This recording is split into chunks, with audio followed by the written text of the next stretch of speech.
नमस्कार। आज के इस एक्सप्लेनर में हम भारत की सबसे बड़ी फिनटेक कंपनियों में से एक पर हुई एक बहुत ही अभूतपूर्व रेगुलेटरी कार्रवाई की बात करेंगे। 24 अप्रैल 2026 की ये वो तारीख है जिसने पूरे कॉरपोरेट और फाइनेंशियल वर्ल्ड को हिलाकर रख दिया है। ये कोई साधारण घटना नहीं है। तो चलिए बिना किसी देरी के सीधा मुद्दे पर आते हैं। बैंकिंग लाइसेंस अचानक रद्द होने की खबर जैसे ही सामने आई, हर तरफ बस एक ही गंभीर सवाल गूंज रहा है, क्या ये इतनी विशाल फिनटेक कंपनी का अंत है? ये सवाल सुनने में भले ही बहुत डरावना लगे, लेकिन आज हम इसी की पूरी कहानी और इसके पीछे की हकीकत को एकदम डिटेल में समझने वाले हैं। देखिए, इस पूरी स्थिति को समझने के लिए सबसे पहले ये जानना बहुत जरूरी है कि रेगुलेटर ने यहाँ कोई छोटी-मोटी वार्निंग या सिर्फ फाइन लगाकर मामला रफा-दफा नहीं किया है। ये एक बेहद सीरियस शटडाउन लेवल एक्शन है। इसका सीधा सा मतलब है कि संस्था को अपना कामकाज पूरी तरह से बंद करने का आदेश मिला है। ये अपने आप में एक बहुत ही सख्त कदम है। तो इस पूरे संकट को बिल्कुल निष्पक्ष रूप से समझने के लिए हम इन 5 अहम पॉइंट्स पर बात करेंगे। पहला, आरबीआई का एक्शन। दूसरा, कोर्ट में वाइंड अप केस। तीसरा, ग्राहकों के पैसे और ऐप का क्या होगा। चौथा, मार्केट पर इसका इम्पैक्ट। और पांचवां, सर्वाइवल स्ट्रैटेजी। सेक्शन 1, आरबीआई का एक्शन। तो चलिए सबसे पहले एनालाइज करते हैं कि पेमेंट्स बैंक के साथ वास्तव में क्या हुआ और रेगुलेटर ने ये कदम उठाया क्यों। ठीक है, तो चलिए इसकी गहराई में उतरते हैं। आरबीआई ने पेटीएम पेमेंट्स बैंक लिमिटेड का लाइसेंस यूं ही रद्द नहीं किया है। इसके पीछे 4 बहुत ही गंभीर कारण बताए गए हैं। पहला, डिपॉजिटर्स के हितों की अनदेखी। दूसरा, मैनेजमेंट के काम करने के तौर तरीकों पर भारी चिंताएं। तीसरा, लाइसेंस की शर्तों का बार-बार उल्लंघन। और चौथा, जनहित के लिए हानिकारक गतिविधियों होना। सच कहा जाए तो ये बहुत ही सीरियस बातें हैं। अब आते हैं सेक्शन 2 पर, कोर्ट में वाइंड अप केस। मामला सिर्फ लाइसेंस छीनने तक ही सीमित नहीं है, इसके आगे की कानूनी प्रक्रिया भी शुरू हो चुकी है। यहां वाइंड अप का मतलब समझना बहुत जरूरी है। वाइंड अप कोई टेम्पररी रोक नहीं है कि चलो कुछ दिन बाद फिर से सब शुरू हो जाएगा।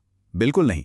इस कानूनी शब्द का स्पष्ट मतलब है बैंक को ऑफिशियली और स्थायी रूप से बंद करना, एसेट्स बेचना और ग्राहकों का बकाया चुकाना, यानी ये पूर्ण रूप से बंद होने की अंतिम प्रक्रिया है। सेक्शन 3, ग्राहकों का पैसा और ऐप।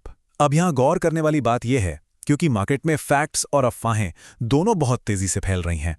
सबसे बड़ा डर जो सबके मन में है वो है पैसों का। लेकिन ऑफिशियल स्टेटमेंट्स के मुताबिक राहत की बात यह है कि ग्राहकों की देनदारी चुकाने के लिए बैंक के पास पर्याप्त लिक्विडिटी यानी कैश मौजूद है। हाँ, इस पूरी प्रैक्टिकल प्रोसेस में थोड़ा समय जरूर लग सकता है, इसलिए आधिकारिक अपडेट्स का वेट करना सबसे बेहतर है। बाजार में फैले एक बहुत बड़े भ्रम को दूर करने के लिए यह अंतर समझना होगा।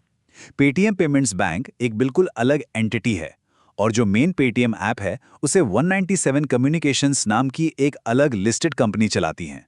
दोनों सेम नहीं हैं और ये डिफरेंस समझना इस वक्त बहुत क्रूशियल है।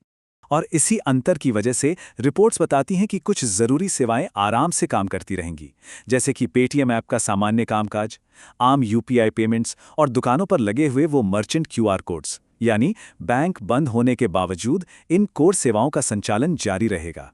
सेक्शन 4, मार्केट पर प्रभाव। अब देखते हैं कि बिजनेस वर्ल्ड और फाइनेंशियल मार्केट्स में इस झटके से कैसा भूचाल आया है। और ये फिगर इस बात को बेहतरीन तरीके से दर्शाता है कि इन्वेस्टर्स कितने नर्वस हो गए थे। खबर बाहर आते ही घबराए हुए निवेशकों के रिएक्शन से शेयर की कीमतों में तुरंत लगभग 8% की भारी गिरावट देखने को मिली। ये मार्केट की अनिश्चितता का सीधा और बहुत बड़ा प्रमाण था।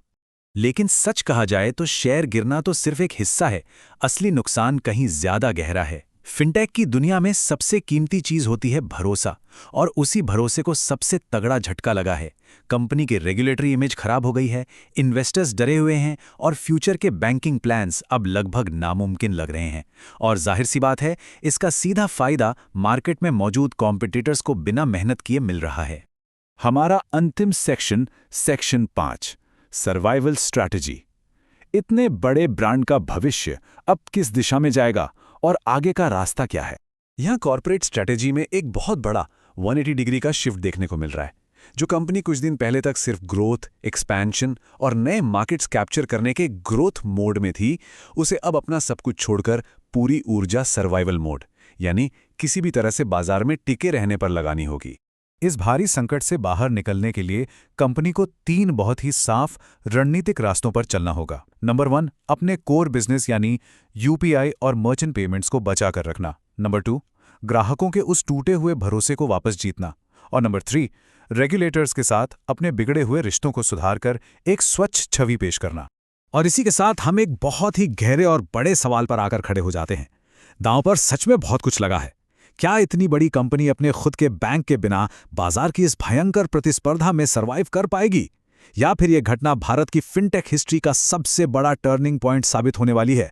ये एक ऐसा सवाल है जिसका जवाब पूरा फाइनेंशियल वर्ल्ड जानना चाहता है। आगे जो भी होगा हम उस पर नजर बनाए रखेंगे।